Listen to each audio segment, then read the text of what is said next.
They lapped it up, and we saw in Szeged the marathon paddlers, or the athletes that have been doing a bit of marathon, they really came to the fore, didn't they? Anyone who had like a little bit of portaging skill definitely had an upper hand. You just Take the gap. yeah, off you go. Bad luck. Bad luck for the Korean. So the Korean struggling out of the start, but look at this already. You can see this is going to be a bit of a contest from the Hungarian and two Chinese. It's obviously, you would think, going to be a lot easier with just the small field, because the portages can be challenging if you've got 10 boats coming in at once. So there should be less carnage on the portages, shouldn't there? Yeah, definitely. And also just off the start, you know, you can see the Korean, they're struggling a bit in the wake at the back. So developed into a bit of a race for three, but at this stage, coming down to the first portage, we'll see the portaging. Oh, it's a big leap. It's a big step out of that boat, isn't it? Groin strength there. That is, oh my God, the second Chinese athlete is really struggling. So that's, now look at that. That's the thing to do. Come into the lower part, because I think that the first part of the buoy is way too high. Quite high, yeah. So let's have a look here at their portaging skills. It's very undulating portage, isn't it? And up there onto the. Okay, again, I would probably do what Kisban has done. She's thought this through, because it's very high off the screen, but so it definitely makes that input a lot harder. Yeah. And now the Korean doing the Pimenta carry, the Fernando Pimenta carry. It was almost what he did, except he was carrying it on his head. So this is much better. I hope Fernando's watching this and learning how to carry your boat for a portage. So the Korean athlete, not sure I'd be doing that, because I'm not quite sure she can see where she's going. I must admit, like, with the C1 that doesn't have a rudder, I don't really think putting it on your shoulder is really necessary, unless you don't want to, you know, scrape or damage the boat or whatever reason. Because you can't damage the rudder, so you might as well just drag it. Yeah. But with a K1 not having pumps, I definitely would actually try and put the boat on my shoulder first, and in that movement try and maybe empty it out a little bit, tail slip, and using that maybe to conserve some energy, because it's not like she's pulling away from her. They're splitting up now because they get out on opposite sides of the jetty, but that might count in her favor when it comes down to her end sprint, who's got the most in the tank. So let's see if they choose to go get out at the portage at the same place they got out the first time, which is very high. And as Esty said, good test for the groin muscle. Yep, they're doing it again. So, oh my goodness, that is a big climb out, isn't it? Serious groin. So, yeah. Now, it looks like one's got the idea. She's decided, no, I'm not climbing out that far. That's ridiculous. So she's getting stuck there. She's a bit stuck, though. So a chance for Lee to put a bit of a gap between herself and the second boat. Kisban, she's got it down pat, though. She knows exactly what she's doing. Yeah, you can see her just comfortably getting out. Yep. So maybe in her mind she's thinking, okay, I've still got 3 more portages to go. There's a good chance every time they're going to make a mistake. So I can just bide my time and keep a little bit of petrol in the tank for the back part of this race, because the Chinese are looking comfortable on the water, but certainly there looks like there's some opportunities there. Although Kisban goes for the deep part, the big drop. Oh, that is hard, isn't it? That is very high. It'll be interesting to see what happens when we have the big fields later on for the K1 men and women. Yeah, I think the uneven surface of that portage area, look, you can see there's a bit of a step down there, and then a step back up. It's going to be. There are all sorts of things that can go wrong there. Quite exciting to see who. I mean, they almost need. Look at poor old Lee. She needs a step ladder to get out, and then to reach down and pull the and up on the head again, up on the shoulder. That is a big ask. I assume the other paddlers will be watching this, though, and learning, going to school on this, and they'll all start to think, okay, the best place to get out of the boat is on the black strip, because the green part is way too high. It is high, but the black strip is also very limited in space. Yeah. So if everybody goes for it, then we are going to see some bumper cars. We are going to see some interesting portages. Oh, that is hard work, but good on her. She is working very, very hard here. Just hear her breathing like heavily. Yep. I think it's also very different. You know, that change of heart rate. Still to be raced, still to be run, and Kisban not completely out of touch, but needs to make sure that she doesn't let the Chinese get too far in front of her here, because at the moment they are dominant. And here we go again. Oh my goodness me!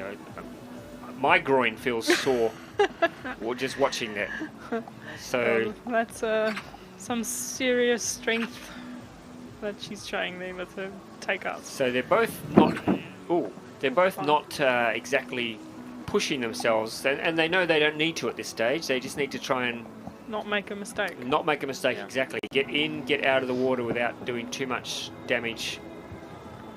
And so there is Lee. She's been in front since the start. And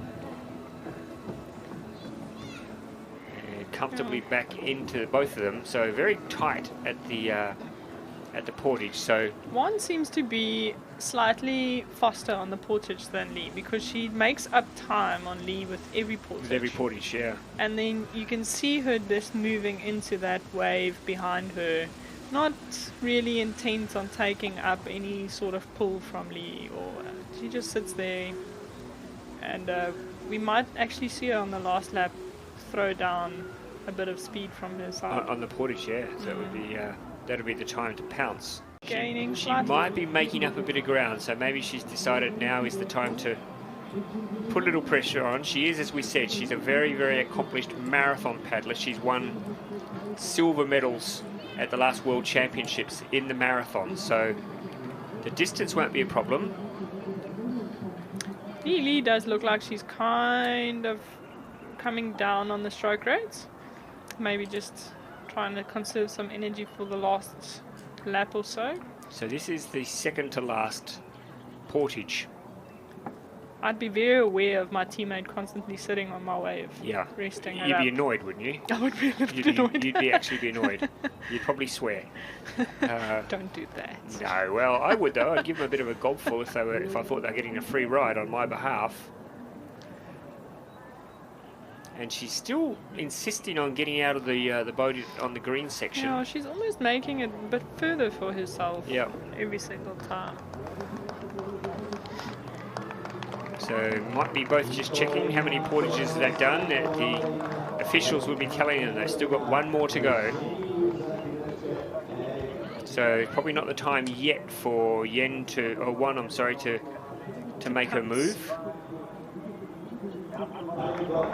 And well, she is gaining, definitely gaining, Kishban. She's picking up, look at that, oh my goodness, she's made big ground on this Portage. We thought this might happen, she's very experienced, but she has caught right back up now.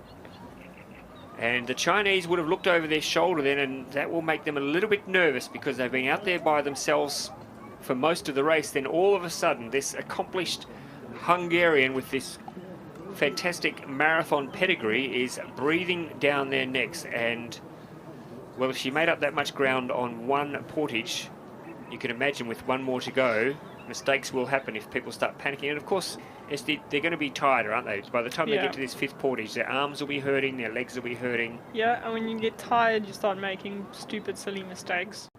And Kisban, who finished ahead of her in Szeged, just keeping her powder dry at this stage. You can see Lee now also, I think after that Portage, seeing the Hungarian catching up, she looks like she put down a little bit more speed on the water. Yeah. Down this back straight. Yep. So I think we're going to have a very exciting finish here, folks. It's definitely the two Chinese will be having a bit of an arm wrestle, but I think Kisban is going to play a part in this race for gold at the moment. She's got one more Portage to go. What's her plan? When is she going to make her big move? When is one going to make her move? Is she going to make a move? Yeah. Or has Lee run her into the ground, because she's been out in front from the get-go and the pace has been fairly unrelenting. Anything could happen. I mean, goodness me, one of them could end up going the wrong direction, for example. I mean, when they get in there after this Portage, how many laps do they? They'll not know. They'll think, well, where do I go? Where's the finish line?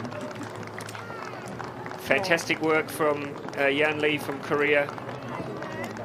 Great, I mean, fantastic that she has avoided being lapped, and I say that in the nicest possible way, but of course if you're lapped in these races you have to pull out.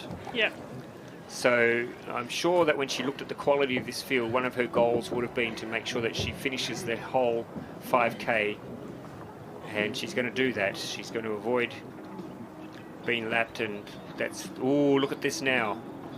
Kisban picking up the pace. You can see her right there. Esti's picking up a bit, isn't it? Definitely closing the gap there. If she can have a good portage with a quick put in, I think she can definitely get on a wave.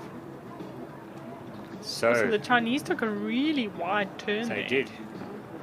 They did, and now this is going to be, forget about the last 4 portages, they amount to nothing.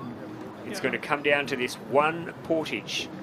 Who will get it right, who will get it wrong, and who will emerge on the other side of this portage with a gold medal within their grasp.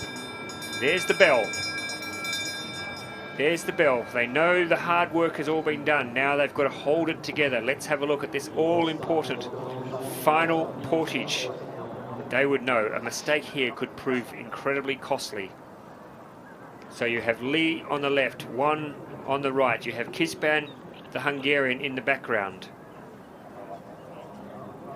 We could well and truly have on this final lap 3 paddlers going head-to-head for a gold medal. So Lee once again goes to the steepest part of the portage to climb out. She's still in front though. Kisban, let's see how clean she is in and out of the water. That was a very quick takeout from one there. From one, yeah, and in fact one probably for the first time in this race has gone to the front. So there you go. But let's see the put in. There's Kisban now coming in on the left of your screen. Let's see her portage. Very good. Very good. What has she got left? Oh, what's she got left in the tank? Can she pull back this distance now? Here she comes. So the Chinese, they're mucking around getting back in the water. Oh, there's one. One has gone. One has gone. Flown. Lee is going up and down on the one spot. And Kisban now must see a big opportunity here. Has she got any pace on the water though? Because one has gone. She has timed it to perfection. She's taken a sneaky ride on Lee's back all the way. That will really annoy Lee. But Yinwan, as we go around the final bend, and then it'll be a race to the finish line. Lee's still there. She's close enough, but I think she's tired. She's spent so much, and plus, don't forget, she kept getting out of the boat at the very steep part of the portage. Yeah, and I don't know, this is C1's standing position, and having such major portages and strain on those groins, I don't know. I think it definitely starts burning. Yep. Hard. But one looks super strong and comfortable. She really does. I think she raced a very good tactical race. And adjusting after taking out on that high portage and then deciding to draw that. Yep. That's good. Yep, it's good thinking on her feet.